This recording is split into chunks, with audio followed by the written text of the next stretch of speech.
말씀 보겠습니다. 잠언 31장 18절 말씀입니다. 같이 읽겠습니다. 자기의 장사가 잘 되는 줄을 깨닫고 밤에 등불을 끄지 아니하며. 아멘. 잠언 31장 18절 말씀, 등불을 끄지 않는 그리스도라는 제목으로 말씀 보도록 하겠습니다. 신자는 세월을 아끼며 사명을 감당하기를 힘쓰는 자입니다. 왜요? 우리를 구원하신 주님께서 이처럼 일하셨기 때문이죠. 오늘 본문을 통해서 이에 대해 함께 살펴보도록 하겠습니다.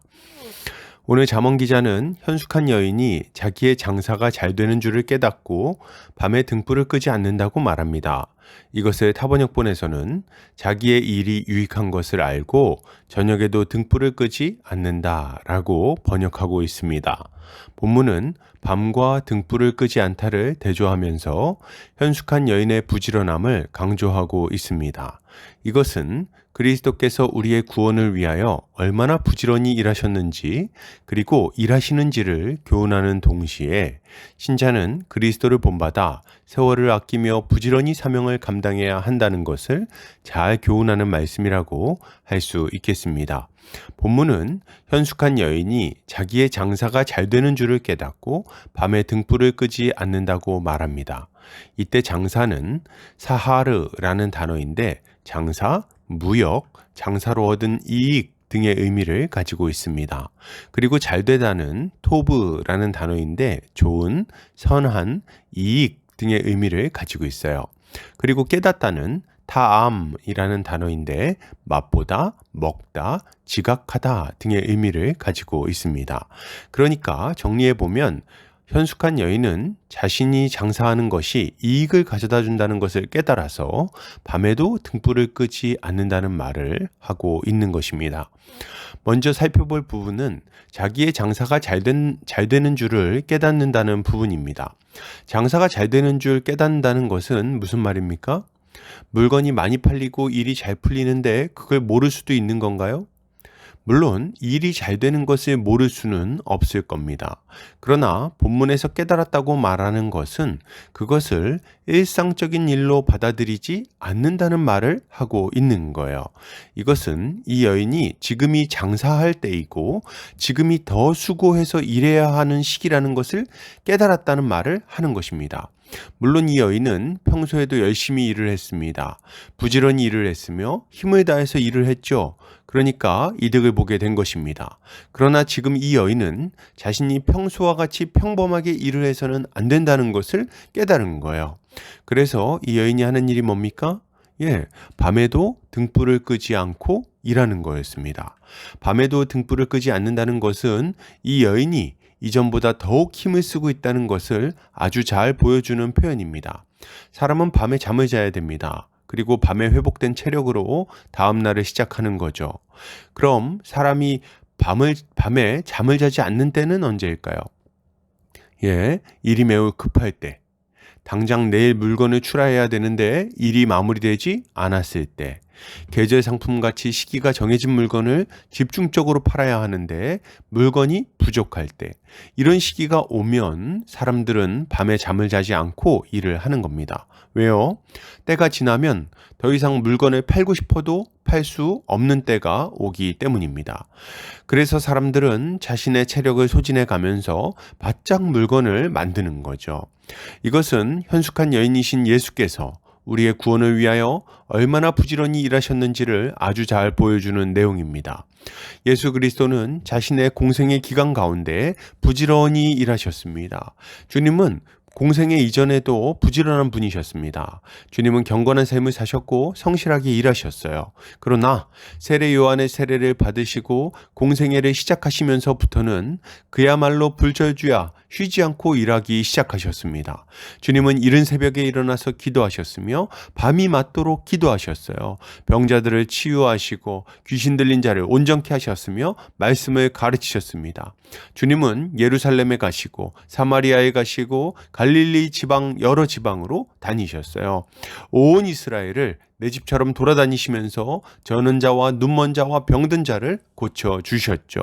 주님은 그 짧은 공생의 기간 동안 제자를 양육하셨으며 구약의 예언을 성취하셨고 하나님 나라를 드러내 보이셨어요. 이것은 모든 상황과 환경이 좋을 때 하신 일이 아닙니다. 이스라엘의 종교 지도자들은 예수님을 비방했고 모함했고 그를 찾아 죽이려고 했습니다. 가족들을 동원해서 막아서기도 했고 절벽으로 끌고 가서 떨어뜨리려고도 했죠. 그러나 이 모든 악한 도전에도 불구하고 주님은 부지런히 자신의 일을 감당하심으로 마침내 우리의 구원을 이루신 거예요. 이것은 지금도 마찬가지입니다. 부활 승천하신 주님은 지금도 쉬지 않고 일하고 계십니다. 주님은 하나님 보좌 우편에서 만물을 통일시키는 사역을 하고 계세요. 주님은 이 세상 풍조와 공중 권세 분자 마귀를 따라서 온갖 죄악을 저지르며 살아가는 불순종의 자녀들에게 자신의 일꾼들을 보내셔서 복음이 전파되게 하십니다. 그들이 복음을 들을 때 그 주변 상황을 조정하시고 그 마음을 움직이셔서 마침내 복음을 받아들이게 하시는 거예요. 이 악한 자들을 회개의 길로 이끌어 순종의 자녀가 되게 만드시는 것입니다. 이렇게 거듭나게 하신 이후에는 어떻게 하십니까? 이들을 자기 손바닥에 새기시고 이들의 기도에 응답하십니다. 이들을 지키시고 보호하시고 채워주시고 이끌어 주시는 거예요. 마치 부지런한 목자가 자신의 양무리를 신실하게 돌보듯이 돌보고 계신 것입니다. 아니, 주님은 왜 이렇게 부지런히 일하시는 겁니까? 이제 좀 천천히 해도 되는 거 아닐까요? 아니죠. 주님은 온 세상이 하나님의 심판대 앞에 설 때가 다가오고 있음을 잘 알고 계십니다. 예, 지금이야말로 주님의 일하심으로 말미암아 큰 이득이 발생하는 때임을 잘 알고 계신 거예요. 그러니 지금도 등불을 끄지 않는 것처럼 쉬지 않고 일하시고 그로 인해 많은 사람이 유익을 얻게 하시는 것입니다. 그러므로 여러분, 이것을 생각할 때 신자가 가져야 할 마땅한 모습은 무엇일까요? 신자는 가장 먼저 우리를 위해 십자가를 지신 예수 그리스도를 믿어야 되겠습니다. 우리의 구원을 위한 주님의 수고를 기억하고 그분께 감사와 찬양을 올려드려야 합니다. 주님이 걸으신 그 십자가의 길을 기억하고 주님께 감사해야 되겠어요. 또한 우리는 그리스도께서 지금도 우리를 위해 일하고 계시다는 것을 알고 그분을 의지해야 합니다. 우리의 삶에는 여러 가지 속 시끄러운 일들이 계속해서 찾아옵니다. 걱정과 염려와 근심이 찾아오죠. 그러나 이러한 때에도 우리는 우리를 위해 등불을 끄지 않고 일하시는 그리스도를 바라봐야 하겠습니다. 그리스도의 성실함이 우리의 구원이 된 것처럼 그의 일하심이 우리의 삶을 참으로 높은 곳으로 인도해 주실 것이기 때문이에요. 또한 이것을 생각할 때 신자가 가져야 할 마땅한 모습이 또 있습니다. 그것은 우리에게도 남겨진 때가 많지 않다는 것을 알고 최선을 다해서 사명을 감당하는 것입니다. 주님은 우리에게 복음 전파의 사명을 주셨습니다. 이것은 시간이 흐르면 더 이상 할 수 없는 일이에요. 우리 생이 다하거나 주님이 재림하시면 복음 전파는 하고 싶어도 할 수가 없습니다. 교회를 세우거나 봉사하는 일을 더 이상 할 수 없는 거예요. 하늘에 재물을 쌓는 것도 못하게 되겠죠. 그러니 우리는 불의의 재물로 친구를 사귀었던 불의한 청지기에게서 지혜를 배워야 되겠습니다. 우리에게 남겨진 시간을 성실하게 사용합시다.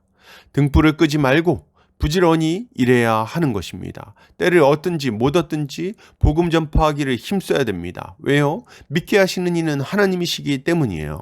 우리는 이것저것 가릴 때가 아닙니다. 주님이 주신 사명을 이루기까지 전력으로 달려야 되겠어요. 사도 바울은 큰 소리로 외칩니다. 보라, 지금은 은혜 받을 만한 때요. 보라, 지금은 구원의 날이로다. 우리가 이것을 믿음으로 충성스럽게 일할 때 주님은 많은 사람들에게 놀라운 구원의 은혜를 베풀어 주실 것입니다. 결론을 드립니다. 여러분, 등불을 끄지 않으신 주님께 감사합시다. 지금도 일하시는 주님을 신뢰합시다. 그리고 우리에게 남겨진 시간 동안 등불을 끄지 말고 사명을 감당합시다. 이것이야말로 신자가 가져야 할 마땅한 모습일 것입니다. 오늘도 주님의 지혜로 승리하는 성도님들 되시기를 주의 이름으로 축복합니다.